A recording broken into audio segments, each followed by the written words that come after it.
आप माँ लक्ष्मी से प्रत्यक्ष संवाद करना चाहते हो क्या? तो एक कहानी सुनो। हाँ, आदि गुरु शंकराचार्य सिर्फ 8 वर्ष के थे। तभी से उन्हें सभी वेद, पुराण, दर्शन शास्त्र याद थे। गुरुकुल की परंपरा के अनुसार वो हर दिन बाकी बच्चों के साथ गांव में भिक्षा मांगने जाते थे। एक दिन भिक्षा मांगते हुए वो एक पुराने जर्जर घर के सामने आकर खड़े हुए। अंदर से एक थकी हुई एक दरिद्र महिला बाहर आई। उसके पास दान देने के लिए कुछ भी नहीं था, ना चावल, ना दाल, ना रत्ती भर अनाज। उसके पूरे घर में बस एक आखिरी आंवले का फल था। वो स्त्री अपने कांपते हुए हाथों से आंवले का फल बाल शंकर जी के हाथ में रख देती है और कहती है, मुझे आपको देखकर बहुत कुछ देने का मन कर रहा है, लेकिन मैं असमर्थ हूँ। और इतना बोलकर रोने लगती है। ये केवल आंवले का दान नहीं था, बल्कि भूख से कंपित शरीर का संपूर्ण समर्पण था।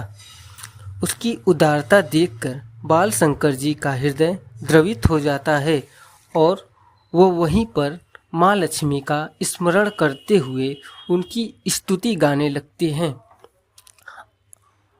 अब वो भले ही बाल योगी हैं, लेकिन वो बहुत बड़े ज्ञानी और तपस्वी हैं। उनकी स्तुति सुनकर साक्षात महालक्ष्मी उनके सामने प्रकट होती हैं और वरदान मांगने बोलती हैं।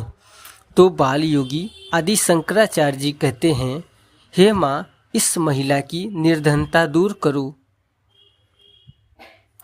तो देवी लक्ष्मी मना कर देती हैं, क्योंकि इस महिला ने पिछले जन्म में बहुत से पाप किए थे और कभी भी देव और दान धर्म नहीं किया था।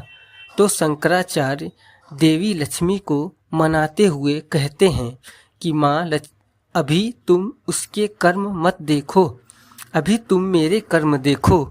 तुम मेरे पुण्य खर्च करो। तुम साक्षात आदि माया, आदि लक्ष्मी हो। तुम पूरे विश्व का उद्धार करने वाली हो। तुम अपने नियम बदल सकती हो। इसलिए हे देवी, इस महिला को संपूर्णता प्रदान करो।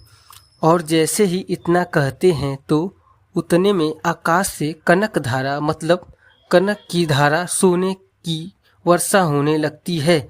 सोने के आने से उस निर्धन को आंगन भर जाता है। उस समय आदि गुरु शंकराचार्य जी के मुख से देवी लक्ष्मी के लिए जो स्तुति प्रवाहित हुई थी, जिस स्तुति को सुनकर देवी लक्ष्मी उनके सामने प्रकट हुई थी, उसे कहते हैं कनक धारा स्तोत्रम। जिस भी घर में कनक धारा स्तुति का नित्य पाठ होता है, उस घर में सदैव संपन्नता होती है। ऐसे घर में धन्य धान्य, पशु और बहु पुत्रों की प्राप्ति होती है। जय महालक्ष्मी।